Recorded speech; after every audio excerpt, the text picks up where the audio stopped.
asinkronus ya. Asinkronus ya Bapak Ibu. Dan ini untuk pertemuan pertama itu sinkronus. Mungkin singkat saja nanti. Tidak banyak yang akan saya sampaikan.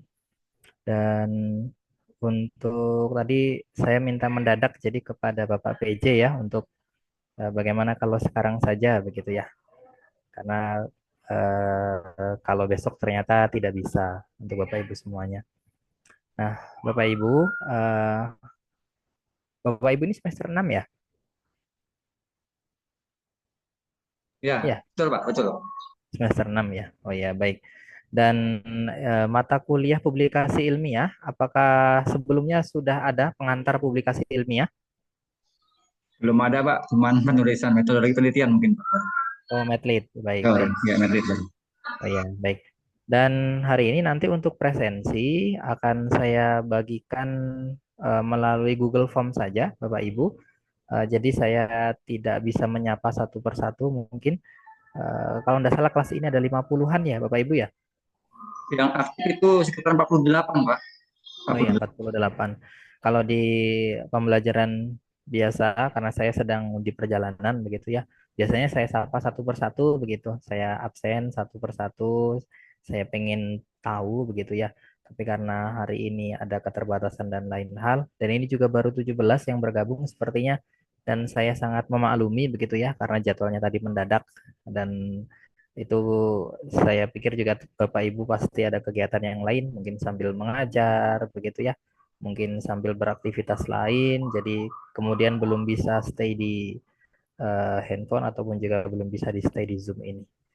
Baik, karena ini 18 mungkin saya pengen tahu deh. Bapak Sumario ini asalnya dari mana, Pak?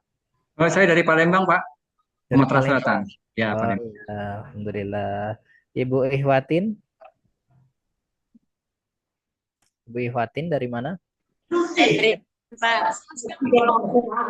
dari Lamongan, Jawa Timur. Oh, Lamongan, baik ya. Bapak Ya, Lamongan, Jawa Muhammad, Timur. ya terima kasih. Bapak Muhammad Jailani Dari Sukabumi, Pak.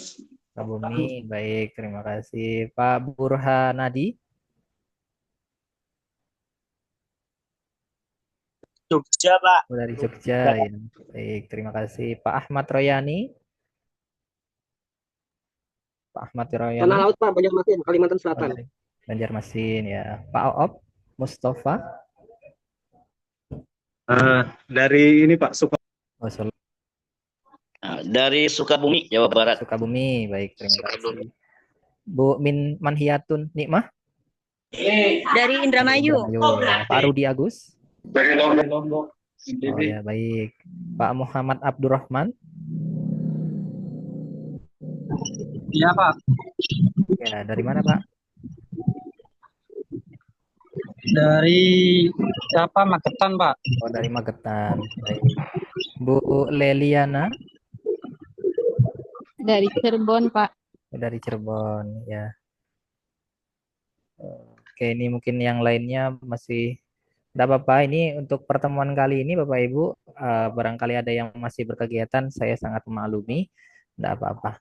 Dan saya izin share screen sebentar.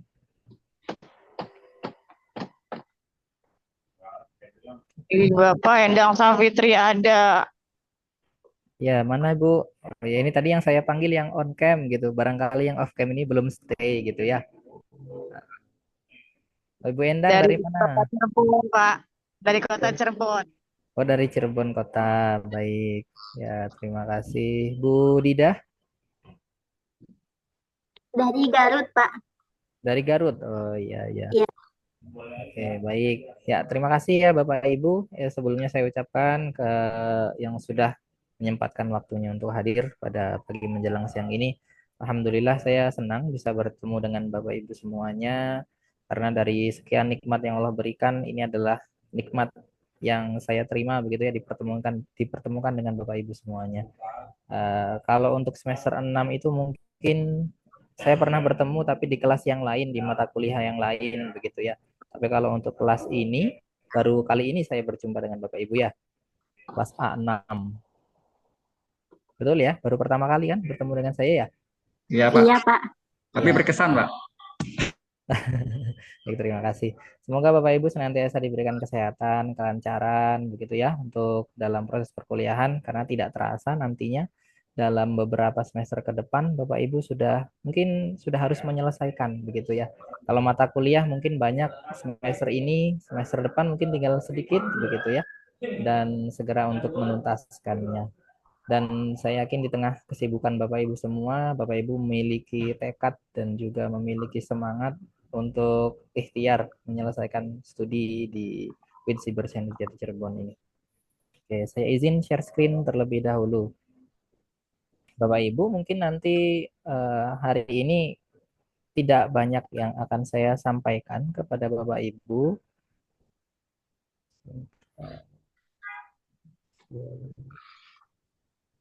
Sudah terlihat Bapak Ibu?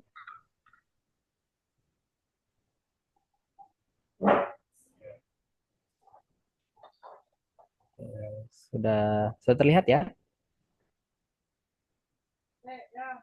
Ya, Pak, sudah Baik. terlihat, Pak. Ya, baik. Mata kuliah kita itu pengelolaan publikasi ilmiah. Betul ya? Nah, publikasi ilmiah. Bapak Ibu sering mendengar kata publikasi ilmiah? Iya, Pak, jurnal. Jurnal ya. Ada yang sudah pernah publish jurnalnya? Artikel jurnalnya? Pak Jairan nih, Pak. Jalani. Oh ya, Masya Allah. Ada lagi siapa yang sudah pernah publish artikel jurnalnya? Mungkin ada atau mungkin sedang proses begitu ya. Oke, publikasi ilmiah ini adalah bagian dari hal yang penting begitu ya untuk sebagai seorang mahasiswa dan juga seorang akademisi gitu ya. Kenapa publikasi ilmiah itu penting? Nah, nanti jawabannya ada di slide yang selanjutnya. Nah, saya ingin sampaikan dulu, saya ingin izin memperkenalkan diri terlebih dahulu ya. Nah, saya Aprianda gitu. Saya untuk S1-nya saya di Lampung. Saya dari Cirebon, tapi lahir dan besar di Lampung, Bapak Ibu. Nah, lahir dan besar di Lampung. Mungkin kalau ada yang dari Sumatera, dari Lampung, begitu ya. Nah, cuman saat ini sudah berdomisili di Cirebon beberapa tahun ke belakang semenjak tugas di Winsi Bersen Cirebon. Kemudian beberapa pengalaman akademik ini sedikit saya pernah menjadi guru Bapak Ibu di SMA di Bandung ketika itu dan di SMP, salah satu SMP yang ada di Bandung.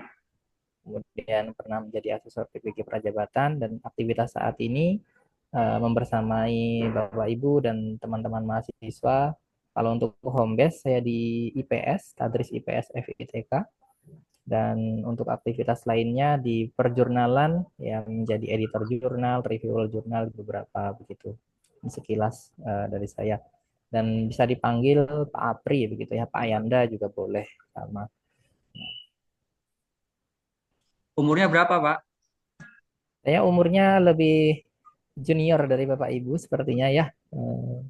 Saya baru umur berapa ya? 30-an tahun Bapak Ibu. Mungkin ya baru Pak. 30-an Kak tahun. belum, Pak. Alhamdulillah sudah Bapak Ibu.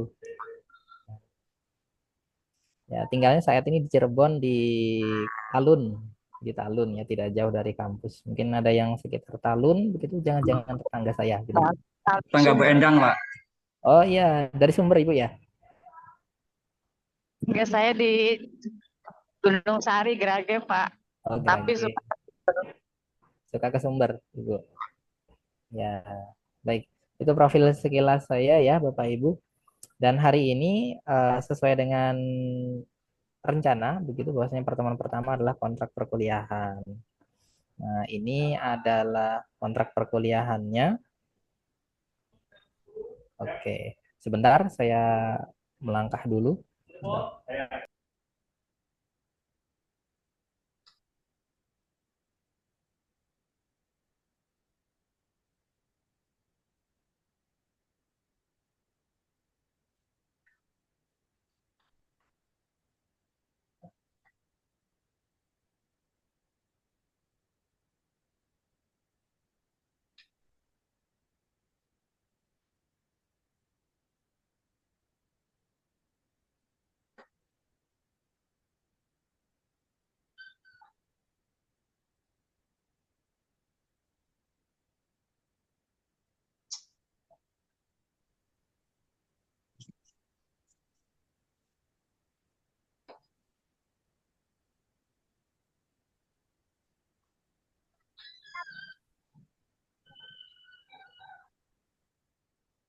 Baik, saya lanjutkan ya. Ini saya sambil di perjalanan. Jadi mohon maaf kalau mungkin ada distract dari suaranya. Jumlah pertemuan kita itu kalau tidak salah ada 14 kali pertemuan untuk di PJJ itu. Kalau yang reguler itu 16 kali pertemuan ya, Bapak Ibu. Cuma nanti akan saya konfirmasi ulang apakah ada edaran yang terbaru, apakah memang 14 kali itu pertemuan murninya, apakah sudah include dengan UAS UTS. Tapi kalau yang di pertemuan sebelumnya 14 itu sudah masuk ke dalam UTS dan UAS. Kemudian kehadiran minimal sekali itu adalah 10 kali ya Bapak Ibu. Artinya 2 kali untuk tidak hadir dalam pertemuan baik itu sinkronus maupun asinkronus. Dan toleransi keterlambatan di sini adalah ketika mengikuti Zoom begitu ya tentunya. Nah, ini berlaku untuk pertemuan sinkronus selanjutnya begitu. Karena pertemuan kali ini memang mendadak begitu ya. Jadi saya sangat memaklumi dan saya pun juga memohon kemakluman dari Bapak Ibu semuanya. Kemudian untuk tugas itu ada tugas mandiri, ada terstruktur. Nanti di setiap pertemuan, jadi sebenarnya mata kuliah ini adalah bagian dari mata kuliah praktikal. Kenapa menjadi mata kuliah praktikal? Karena hasil akhirnya itu adalah nih di UAS adalah draft artikel yang sudah siap submit atau bukti submitnya gitu. Itu untuk di akhirnya gitu ya. Tetapi kalau untuk Bapak Ibu barangkali sudah ada yang submit ataupun mungkin yang sedang proses begitu ya. Nanti silahkan disertakan. Dan untuk saya akan sangat mengapresiasi dari Bapak Ibu apabila nantinya di pertengahan begitu Bapak Ibu ada yang membuat artikel sampai publish tapi tidak yang tersinta ini tidak apa-apa. Bagus yang tersinta, tidak tersinta pun tidak apa-apa, tidak menjadi masalah. Itu akan mendapatkan nilai A begitu ya. Artinya sebagai contoh nih di pertemuan ke-10 gitu ya. Pertemuan 10 ternyata milik artikelnya Bu Mumun contoh begitu ya. Ya itu ternyata sudah publish. Nah, jadi pertemuan selanjutnya Bu Mumun boleh tidak mengikuti perkuliahan dan nilainya akan menjadi A gitu. Nah, itu boleh. Kalau seandainya ada yang sudah publish gitu. Ada beberapa hal seperti tugas mandiri, terstruktur di Damel ataupun di portal akademik. Namun saya belum bisa memastikan, tadi pagi saya dapat info itu Damel belum bisa digunakan. Jadi mungkin masih di portal akademik. Sedang penyesuaian nampaknya untuk semester ini di Damel. Kemudian untuk sikap dan partisipasi, kita sama-sama saling menghargai, saling menghormati, dan saling memberikan apresiasi. Dan tentunya kehadiran Bapak Ibu itu menentukan dari kelulusan Bapak Ibu. Tetapi di sini kita perlu pahami bersama bahwasanya score is not a gift but an achievement. Jadi nilai itu adalah bukanlah pemberian tetapi adalah satu pencapaian dari Bapak Ibu semuanya. Jadi tentunya ketika Bapak Ibu sudah mengupayakan yang terbaik, insya Allah nilainya pasti akan maksimal gitu. Tapi saya yakin melihat semangatnya Bapak Ibu semuanya, insya Allah nilainya di sini nanti juga baik ya kalau semangatnya baik, kemudian prosesnya juga baik. Ini untuk kontrak perkuliahannya ya Bapak Ibu. Apakah suara saya jelas atau mungkin terganggu ya? Jelas, Pak. Jelas, Pak. Jelas ya. Baik. Boleh saya lanjutkan ya? Nah, sekarang ke pengantar saja. Apa itu publikasi ilmiah? Nah, tadi Bapak Ibu sudah sering mendengar kata istilah publikasi ilmiah ya. Publikasi ilmiah. Nah, ini saya ambil dari buku pedoman yang diberikan oleh Kementerian Agama terkait dengan publikasi ilmiah, petunjuk pelaksanaan publikasi ilmiah. Nah, publikasi ilmiah itulah suatu penerbitan karya ilmiah yang dilakukan berdasarkan peer review untuk mendapatkan tingkat objektivitas sesuai yang diharapkan.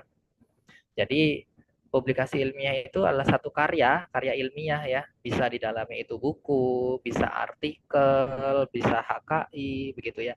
Ada beberapa macam karya ilmiah yang bisa dipublikasikan. Nah, publikasi ilmiah ini memiliki peranan penting. Nah, penting untuk apa sih?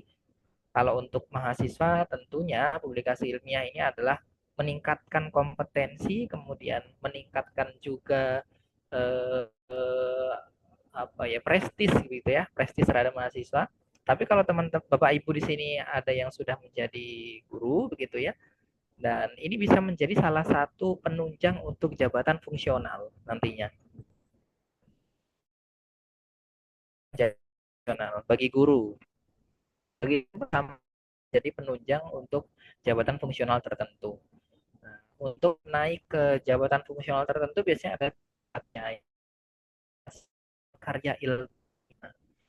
Publikasi ilmiah ini dapat dianggap sebagai salah satu peningkatan kompetensi dan profesionalisme yang diharapkan dari seorang mahasiswa ataupun pegawai, khususnya ya untuk jabatan tertentu. Nah, kalau untuk mahasiswa ini meningkatkan profesionalisme dan prestisiusnya. Nah, kalau nanti publikasi ilmiah itu bisa berupa tadi ya artikel, mungkin buku begitu ya. Tapi untuk perkuliahan kali ini, nah itu cenderungnya kita akan nanti bahas tentang bagaimana mempublikasikan itu dalam bentuk artikel, lebih formatnya artikel. Kalau buku itu cenderungnya lebih fleksibel, kemudian prosesnya itu kan nanti bisa melalui penerbit begitu ya, dan komunikasi dengan penerbit itu bisa lebih fleksibel. Tapi kalau untuk yang publikasi berupa jurnal begitu ya, itu ada tahapan-tahapan penyelesaian yang harus diketahui, dipahami, dan indikator apa saja yang nantinya juga bisa dipenuhi untuk supaya artikelnya itu bisa publish gitu. Untuk apa sih publikasi ilmiah itu? Nah, tadi ya, untuk menyumbang pengetahuan dan inovasi. Kalau Bapak Ibu punya gagasan tertentu, punya ide tertentu begitu ya, yang itu masih baru begitu. Nah, itu supaya diketahui oleh orang lain dan itu diakui adalah karya Bapak Ibu, maka harus dipublikasikan terlebih dahulu.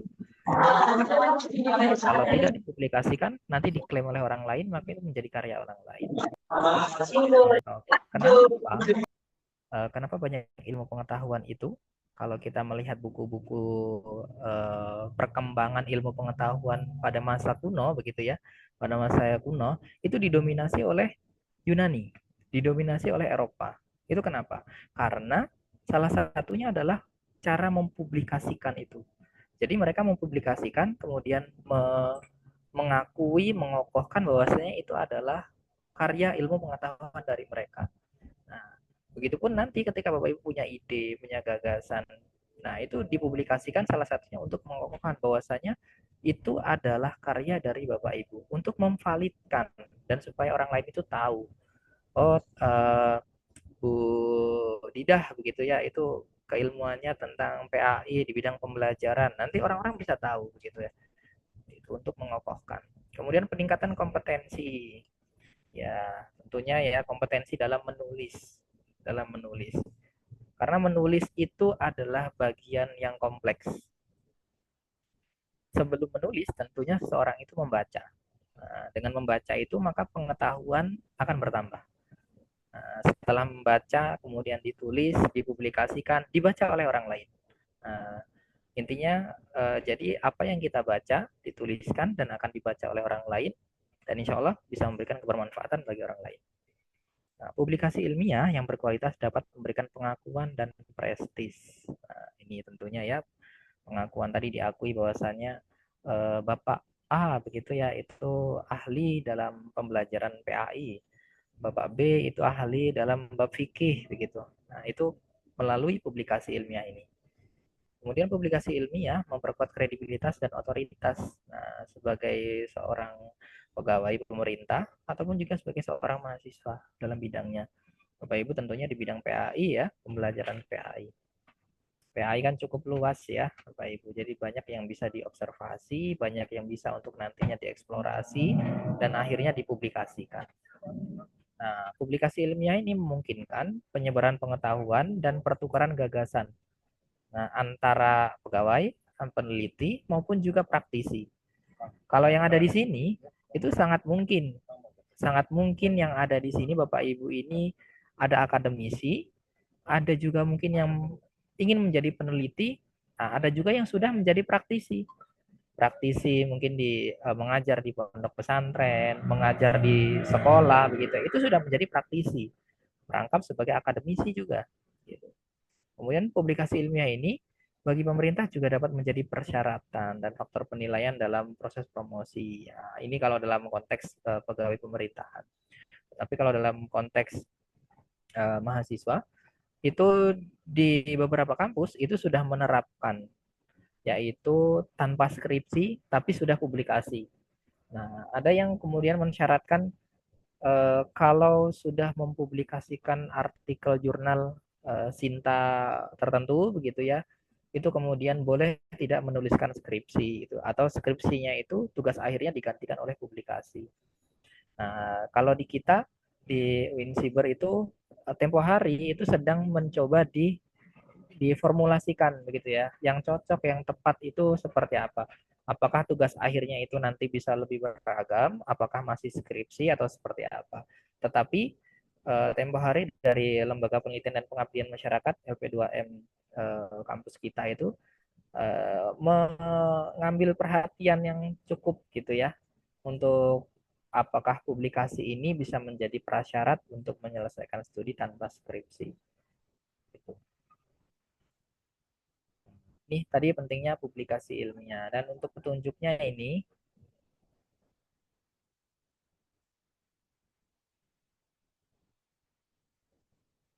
saya ambil beberapa dari sini, ya, petunjuk teknis yang diberikan langsung oleh Kemenak begitu ya.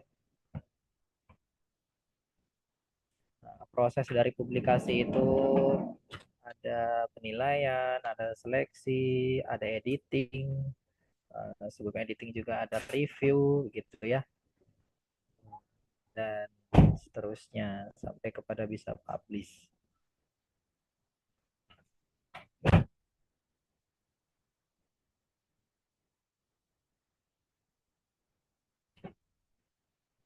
Baik. Baik Bapak Ibu, itu mungkin sekilas pengantar ya Bapak Ibu, dan tadi kontrak perkuliahannya. Barangkali ada yang mau ditanyakan terlebih dahulu. Disilahkan.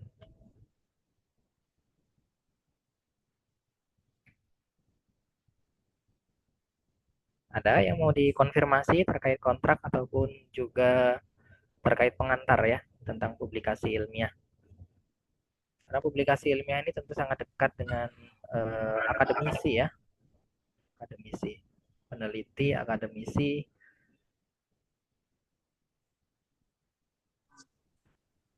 Oke, izin Pak Afri. Ya, silakan Pak Sumario. Iya Pak, untuk mata kuliah ini memang benar-benar menarik Pak ya, karena di sini mungkin kami sebagai mahasiswa eh, S1 ini belum pernah sama sekali Pak melakukan publikasi ilmiah ini tadi. Nah di sini Pak terkadang peer review Pak, peer review itu terkadang kan begitu sulitnya Pak, sangat sulit sekali kadang-kadang, karena ya mungkin ada yang plagiarismenya banyak. Itu mengantisipasinya seperti apa Pak ya kira-kira? Itu aja Pak, terima kasih. Baik. Untuk yang plagiarismenya banyak seperti apa? Nah, biasanya proses dari penerbitan artikel itu kan diawali Bapak Ibu menyusun artikel terlebih dahulu, disesuaikan dengan template jurnal yang dituju, begitu ya. Karena setiap jurnal itu sangat mungkin memiliki template jurnal yang berbeda, gaya selingkungnya berbeda. Nah, setelah Bapak Ibu, jadi kalau mau publikasi, biasanya pilih dulu jurnalnya, saya mau tuju ke jurnal mana. Jurnal A contoh. Nah, sesuaikan template-nya, kemudian disubmit. Nah, itu kemudian baru dicek plagiasi biasanya. Cek plagiasi, ada yang menerapkan 20%, ada yang 25%, dan seterusnya begitu ya. Tapi biasanya 25%, 20% cenderungnya. Nah, kemudian ternyata pas plagiasi itu ada lebih dari 25% gitu ya. Caranya gimana? Nah, kalau cara yang biasa saya lakukan ya ketika plagiasinya ternyata banyak gitu ya, pemparafrase. Nah, parafrase itu seperti apa sih gitu ya.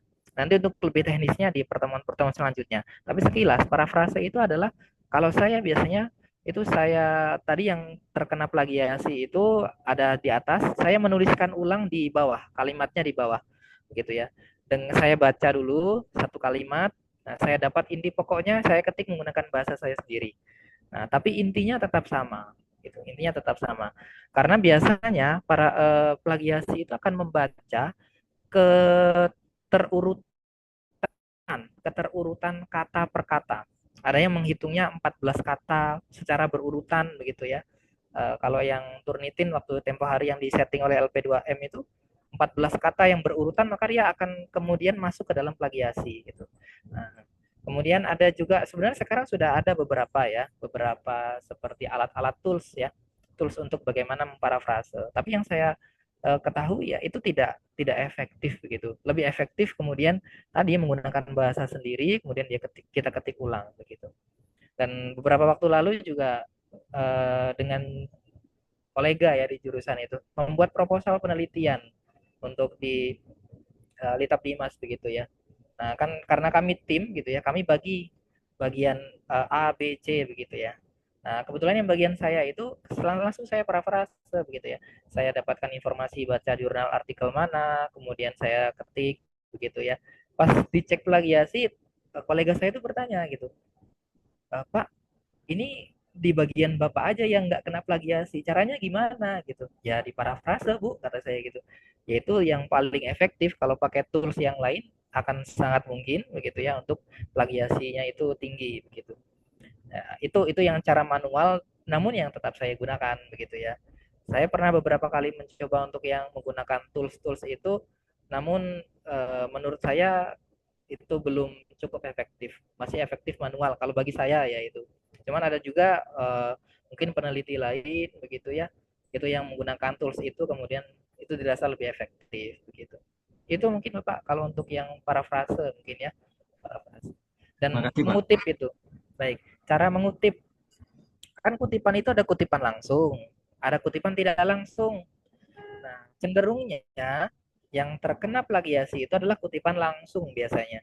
Kutipan Ya, langsung itu adalah copy paste gitu ya. Itu ada mungkin satu paragraf gitu ya, langsung di paste begitu ya, di copy, di paste atau diketik ulang pun gitu.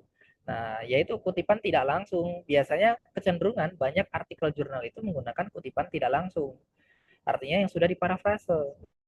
Makanya di situ ada perbedaan biasanya. Kalau kutipan langsung itu ada halamannya, contoh 2023.2 6 begitu ya. Publikasi tahun 2023 halaman 6. Tapi kalau di dalam kutipan tidak langsung, halaman itu boleh dihapuskan. Gitu. Itu dihapus. Jadi cukup tahunnya saja 2023 gitu. Aprianda 2023 boleh gitu. Tapi kalau kutipan langsung Aprianda 2023 6 begitu ya, halaman 6.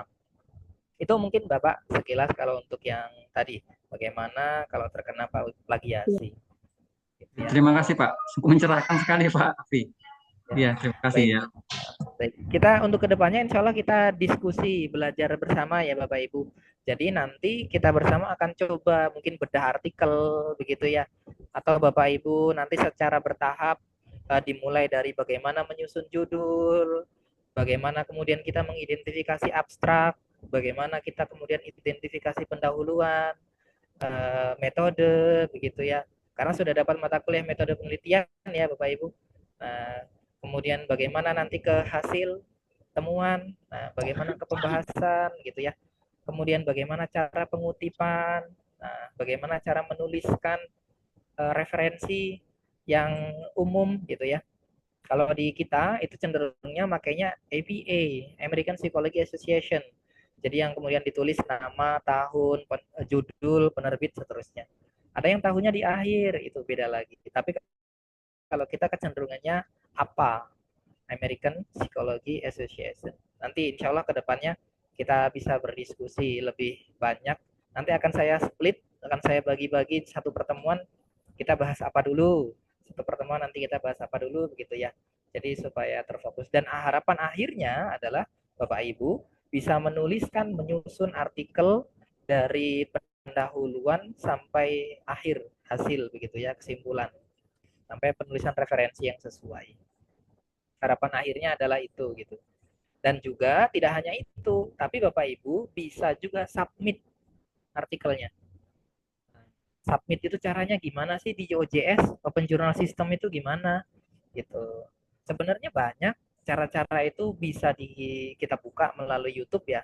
Tentu sangat banyak, sumbernya sangat berlimpah. Nah, untuk itu boleh Bapak Ibu sebelumnya mungkin searching dulu. Nanti jadi kas pembelajaran kita bisa diskusi. Oh Pak, saya kemarin buka jurnal ini, template-nya kok begini ya, gitu. Kemarin saya buka jurnal ini, OJS-nya kok begini ya. Oh ternyata OJS nggak cuma satu macam. Oh ternyata template nggak cuma satu macam gitu ya. Nanti akan sangat beragam gitu. Ada lagi Bapak Ibu yang ingin dikonfirmasi atau ditanyakan? Tambahan dikit Silahkan. Pak, untuk kita mahasiswa perlu nggak Pak buka bikin akun yang Orchid atau DOI? Kalau untuk pembuatan akun, mungkin nanti kita sampai di tahapan yaitu membuat akun jurnal untuk yang akan dipublikasi. Tapi kalau DOI segala macam DOI itu nanti ketika artikel Bapak Ibu sudah publish di jurnal tertentu, maka akan keluar DOI-nya. Nah, nanti ada juga Google Scholar Bapak Ibu. Nah, Google Scholar itu yang paling familiar ya.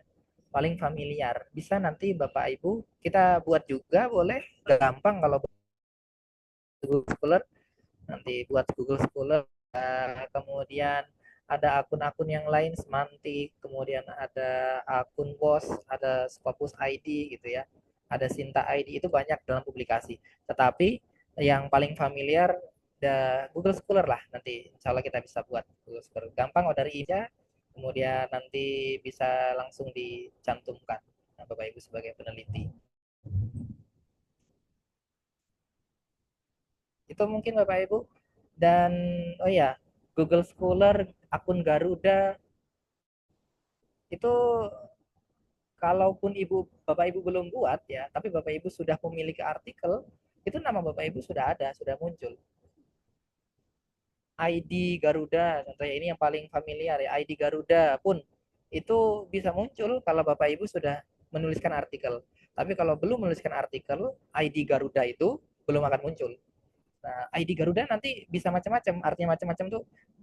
Contoh Pak Sumario itu menerbitkan di jurnal EduExos, Pak Samsul itu menerbitkan di jurnal Al-Tarbiyah begitu ya. Bisa jadi nanti ID-nya beda, atau Pak Sumario itu terbitnya di EduExos terbit, di Al-Tarbiyah terbit. ID-nya bisa beda. Nah, beda itu kalau ID Garuda bisa digabung, di merge, digabungkan, pilih yang mana gitu. Tapi itu akan muncul ketika tadi Bapak Ibu sudah mempublikasikan. Baik itu berupa buku, baik itu berupa artikel, jurnal, begitu ya. Nanti akan muncul. Gitu Bapak. Ya. Ada lagi Bapak Ibu? Mohon maaf ya, mungkin kalau suara saya mungkin kurang jelas gitu. Saya sedang di perjalanan. Mohon maaf Bapak, itu mewakili kelas barangkali materinya juga Oke. bisa di grup ya. Bagaimana Bapak? Materinya barangkali bisa di-share di grup kita ya. Oh, di-share boleh Bapak. Ya, boleh. Ini pengantar ini hanya 2 slide kok Bapak ini tadi. Nanti insya Allah di-share. Nanti saya share juga yang petunjuk pelaksanaan yang dari Kementerian Agamanya. Insya Allah saya share ya Bapak Ibu. Ya, terima kasih Pak. Karena kebetulan kita ini identik dengan gagap soal ilmu-ilmu seperti itu Pak. Pencerahan luar biasa Pak. Terima kasih Pak. Sama-sama Bapak, sama-sama belajar kita ya. Saya juga belajar, Bapak Ibu belajar. Karena pada prinsipnya dimanapun proses pembelajaran itu siapa saja adalah guru, siapa saja adalah murid, di mana saja adalah kelas. Nah, barang siapa yang dia menyampaikan informasi, ilmu pengetahuan, secara secara baik begitu ya tentunya, maka beliau adalah seorang guru. Dan barang siapa begitu yang kemudian mendapatkan informasi, ilmu pengetahuan, maka secara instan menjadi seorang murid. Dan di mana tempat ketika kita belajar mendapatkan ilmu pengetahuan itulah bagian dari kelas-kelas gitu ya. Jadi bisa jadi saya adalah murid dari Bapak Ibu juga ketika Bapak Ibu menyampaikan informasi pengetahuan yang baru bagi saya, pun sebaliknya. Jadi kita sama-sama belajar. Saya pun menekatkan diri dimanapun, prinsipnya adalah belajar. Gitu.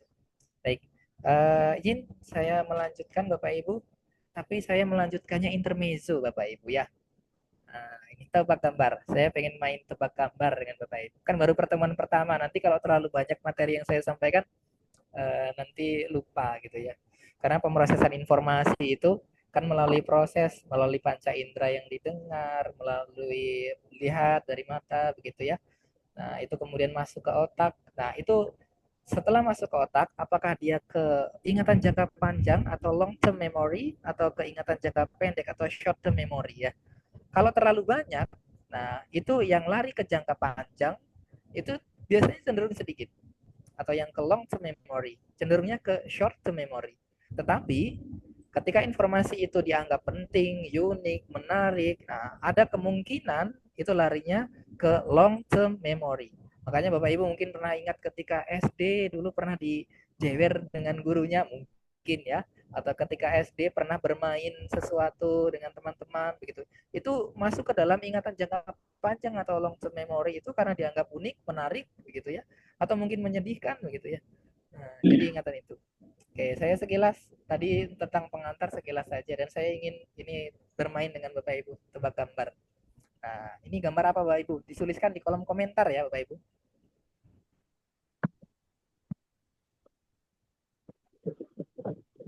Silakan dituliskan di kolom komentar. Saya lihat nih komentarnya. Zebra. Zebra. Oke, kemudian apa lagi ya? Baru dua ini yang menjawab.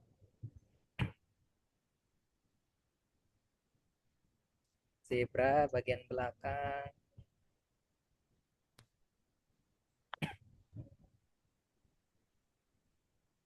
Apa lagi? Diketik saja gambar kuda zebra. Ayo. Zebra. Intermezzo ya Bapak Ibu. Kucing. Balon mungkin ya. Zebra. Topi. Ada lagi. Oke, 3, 2, 1. Ya, ternyata apa Bapak Ibu? Ya, ternyata gajah berkulit zebra. Ya, ada yang menjawab gajah tidak tadi? Ya, tidak ada ya. Ya, kena prank katanya ya. Oke, sekarang tebak lagi nih Bapak Ibu. Ini kira-kira gambar apa?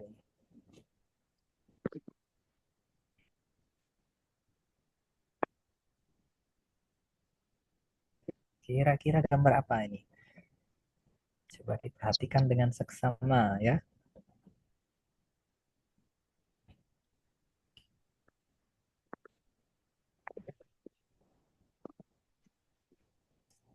Lihat kolom komentar ya. Seperti sayap kupu-kupu gitu ya. Ayam, kipas, burung, burung mungkin ya. Burung. Mau jawab kupu-kupu takut kena prank lagi katanya. Gajah, sunset, sunset ya. Ada lagi? Sapi, kipas motif kupu-kupu, ya. Kucing. Oke, 3, 2, 1. Ya, ada yang menjawab gajah? Tidak ada. Kena prank lagi ya, Bapak Ibu ya. Oke, kita kena prank lagi. Gajah semua sepertinya. Oke, baik. Terima kasih Bapak Ibu. Ya, ini ada satu pesan dari Love Food untuk kita semua. Watch your thought, they become words. Watch your word, they become action. Watch your action, they become habits. Watch your habits, they become character. Watch your character, it become your destiny. Perhatikan apa yang kalian pikirkan, karena itu akan menjadi perkataan. Perhatikan perkataan apa yang kalian ucapkan, karena itu akan menjadi tindakan. Perhatikan bagaimana tindakan kalian, karena itu akan menjadi kebiasaan. Perhatikan bagaimana kebiasaan kalian, karena itu akan menjadi bagian dari karakter. Perhatikan bagaimana karakter kalian, karena itulah yang nantinya menjadi bagian dari takdir. Takdir sejatinya milik Allah SWT, tapi tapi kita sebagai insan berikhtiar dari berpikir yang baik, karena itu akan memberikan kebaikan-kebaikan yang lain untuk kita. Nah, itu Bapak Ibu, mohon maaf atas kurangnya dari saya. Dan untuk pertemuan kali ini, mohon maaf tidak bisa sampai akhir begitu ya, karena ada keterbatasan saya di perjalanan dan seterusnya. Tapi insya Allah pertemuan Yang berapa Roni Bang? kita bisa berdiskusi banyak tentang bagaimana penyusunan artikel. Gitu ya Bapak Ibu. Berapa itu? Ya, baik. Mohon izin untuk saya menyudahi pertemuan kali ini. Baik, ya.